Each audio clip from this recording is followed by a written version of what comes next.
Hey everyone, welcome to a new video. Welcome to my channel. My name is Micah and today I have a new video for you in my Everyday May series. This is something that I do every month though, so if you subscribe to my channel then you will have a book review of all of the books that I read in that previous month at the somewhere first half of the new month always. So in the month of April I managed to read 5 books, which is actually quite good because I was quite busy, and there were 3 books that I read as physical copies, and there were 2 that I read on audio. So I'll make sure to put a picture up on the screen so you can see what it is that I read. But let me talk you through the physical books first, because I read 3, and one of the first books that I finished in the month of April was The Queen of the Tearling by Erika Johanson. This is I believe it's supposed to be adult. I at least found it in the adult section in my bookstore, but it feels a little bit on that, like that edge of YA/adult. I think that even if you're more geared towards YA, this will still be up your street. But it definitely has some darker themes than most YA fantasy does. So that's why I think this gets put in the adult category. But in some of the tropes and some of the things that are going on, it does feel a little bit YA, mainly because the main character is a teenager. She's like 19 years old, I think. So that does make it a little bit on the YA side of things. But other than that, I really enjoyed this. If you don't know what this story is about, this story is about a girl called Kelsey, and she lives in the land of the Tear, and she is their designated queen when she was lost as a child. She was smuggled out of the castle because there's this curse, people trying to kill her. So she was hidden in a forest for 19 years, and then she is picked up by a band of warriors to try and fulfill her destiny. There are assassins she needs to dodge along the way. There's a lot of politics, a corrupt uncle. There's a lot of things going on in this book, and I raced through this once I got started. Usually I will already decide what book I want to read next, but then I just don't get around to it because I'm still sort of in the midst of thinking about the previous book I was reading, and then I just don't start the new one. So it took a while for me to finally start reading it, but once I did, I flew through it in a couple of days. This was a really, really good one, and I'm currently trying to read the second book in this series. It's a trilogy, I believe. So The Queen of the Tearling was definitely a good read in the month of April. I think I gave it 4 stars or something because I do feel it was a little simple at times. So it's not a 5-star read for me, but it's definitely a good solid 4-star. So if you know a little bit about my reading taste, then you know I like a good deal of historical fiction.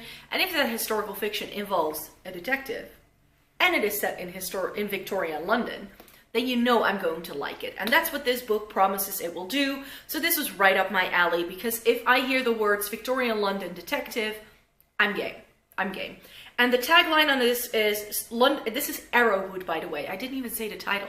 Arrowood by Mick, Finlay. And the tagline on this is London society takes its problems to Sherlock Holmes. Everybody else goes to Arrowood. And this is set in the lower classes of Victorian London. But also our detective, Arrowood, is of the lower classes himself. He used to be a little bit more upclass, at least that's what it's alluded to in the book, and then he somehow had a fall from grace and he started living on the south side of the Thames, and that's where most of the story takes place. I do have to say that in terms of plot, it was okay. It definitely felt like the historical detective novel, very much so. It definitely used all of those tropes and it did it well. There was a lot of banter between him and the guy who's actually narrating the story, who is his second in command. That was nice too. But to be quite honest, I do feel that the plot was a little bit lacking in terms of cleverness. I had expected a lot more twists and turns. It ended up being a little bit easy in the end, I feel. So this is definitely something that I did really enjoy, but again, it's not a 5-star read for me because it is lacking in some departments, but this is just one of those books that I breeze through and I enjoy reading, and the second book in the series has been released by now, so I definitely want to pick that up sometime because I did like it enough to continue the series. And the last physical book that I read is The Last Days of Night by Graham Moore. This is another historical fiction novel, but this isn't based on fictional characters. This is based on real events, but the story has been fictionalized. Your main character is a lawyer who actually set up the whole associate system and how lawyers nowadays work at the end of the 19th century. and he is trying to defend a customer. I believe his name is Westerhouse, and the big battle pretty much between electricity, whether it should be alternating current or direct current. And Thomas Edison is in favor of direct current, and Westerhouse is basing all of his stuff around alternating current. And there's this big sort of battle going on between what is better, marketing. Thomas Edison wasn't actually the brilliant guy that most people take him to be, but he was just a really good marketeer and just tried to swamp people with lawsuits so that they couldn't actually have any more time or money to go against him, really. So it really is a nice sort of play around all of these real characters. Nikola Tesla makes an appearance in this book as well. And in the end, this is just a very well-researched book, and it gives you sort of the background story of how it all played out. If you actually look at newspaper articles from the time, then you will be able to find all of these people did really exist, but the author did take a couple of liberties for how everything played out in the end, because of course that wasn't really reported on. But yeah, he did his research well. It was, and at first I thought it was a bit like, oh, what am I reading? So the first half of the book, I was like, I'm not too sure. But then in the second half, things started picking up a little bit, and it became just a lot more enjoyable to read. And then when I found out that all of the characters in here are real, and that this author just really did a good job of looking into his source material, I was very happy with this book again, indeed. So again, not a 5-star read for me, because it does have a couple of flaws, I feel, but still a good solid 4 stars. And then for the audiobooks that I read, because I finished 2 audiobooks on my Storytel app, and the first one that I read was The Girl on the Train by Paula Hawkins, so we'll make sure to put a picture up on the screen. And if you don't know what that story is about, I mean, it was turned into a movie. It was like the best-selling debut by an author, blah, blah, blah, a few years ago. And it was very much compared to Gone Girl and books like that. And to be quite honest, I read Gone Girl, but a lot of those books actually always make me a little bit... like, I usually don't like the characters. Let's just put it that way. And also with this book, I was like, really, Rachel? Ugh. So she is a drunk. She is an unreliable witness to a crime. There's all these people that she used to know in her past that are interwoven into the story as well. She starts an affair with, like, I don't know. I couldn't get down with it, and I felt that the unraveling of the plot, like the who did it kind of bit, was a bit too obvious, and the plot twist that it needed to get in order to get to that person, I just felt it was a bit far-fetched. It's like, all right, I don't want to give away any spoilers for people who haven't read it, but if you did read it, like, how can you forget domestic abuse? Like, how? Like, that's all I'm gonna say. That's all I'm gonna say. So I had a lot of issues with this book. However, it is a thriller. It did get me, I wanted more every single time. So I was a bit trash for the book, you could say. So I did give it like 3 stars. It was enjoyable, but really it's not worth the hype to me anyways. It was a bit predictable and a bit far-fetched. So not my favorite. The final book I want to talk about is another audiobook, and that is An American Marriage by Tayari Jones.